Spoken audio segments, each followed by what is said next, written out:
Everyone, ಇವತ್ತು ನಾನು soybean gravy ಮಾಡ್ತಾಯಿದ್ದೀನಿ. ಒಂದು ಬೌಲ್ ತೆಂಗಿನಕಾಯಿಗೆ 1 ಸ್ಪೂನ್ ಎಳ್ಳು ಹಾಕ್ಕೊತಾ ಇದ್ದೀನಿ.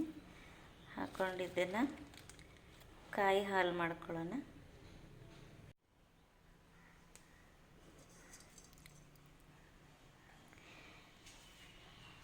ಈರುಳ್ಳಿ, ಟೊಮೊಟೊ, ಕ್ಯಾಪ್ಸಿಕಮ್, ಸೋಯಾಬೀನ್ಸ್, ತೆಂಗಿನಕಾಯಿ, ಬಿಳಿ ಎಳ್ಳಿನ ಹಾಲು, ಶುಂಠಿ ಬೆಳ್ಳುಳ್ಳಿ ಪೇಸ್ಟ್, ಮಸ್ಟರ್ಡ್ ಆಯಿಲ್ ಹಾಕ್ತಾಯಿದ್ದೀನಿ.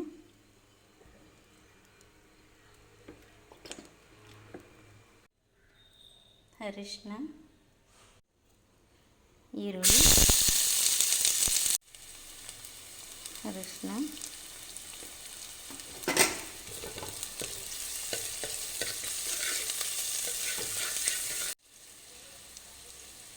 ಇದು ಸೋಯಾಬೀನ್ಸ್ ರಾತ್ರಿ ನೆನೆಸಾಕಿದ್ದೆ. ಇದನ್ನು ಹಾಕಿ ಚೆನ್ನಾಗಿ ಫ್ರೈ ಮಾಡೋಣ. ಶುಂಠಿ ಬೆಳ್ಳುಳ್ಳಿ ಪೇಸ್ಟ್,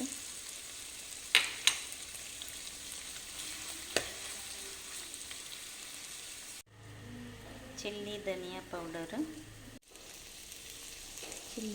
ಪೌಡರ್ ಹಾಕ್ತಾಯಿದ್ದೀನಿ.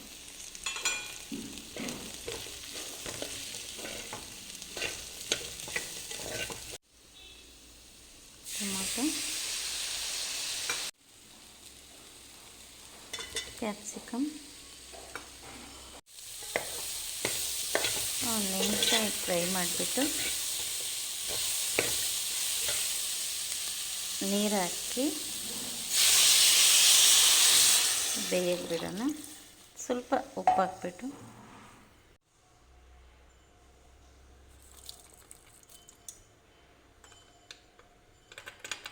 ಒಂದು 10 ನಿಮಿಷ ಬೇಯಲಿ. ನೋಡಿ, ಇದು ಬೇಯ್ತಾನೆ ಇರಲಿಲ್ಲ. ಸೊ ಕುಕ್ಕರ್ಗೆ ಹಾಕ್ಬಿಟ್ಟು ಸ್ವಲ್ಪ ಸೋಡಾ ಹಾಕಿ ಬೇಯಿಸಿದ್ದೀನಿ. 4 ವಿಷಲ್ ಬರ್ಸಿದ್ದೀನಿಪ್ಪ. ಇವಾಗ ಇದಕ್ಕೆ ಸ್ಮೋಕ್ ಎಲ್ಲ ಬರ್ತಿದೆ. ಕಾಯಿ ಹಾಲು ಹಾಕ್ತಾಯಿದ್ದೀನಿ. ಸ್ವಲ್ಪ ಉಪ್ಪು ಕಮ್ಮಿ ಇರುತ್ತೆ, ಉಪ್ಪು ನೋಡ್ಕೊಂಡು ಹಾಕೋಣ. ಟೇಸ್ಟ್ ನೋಡ್ಬಿಟ್ಟು ಉಪ್ಪು ಹಾಕಿ.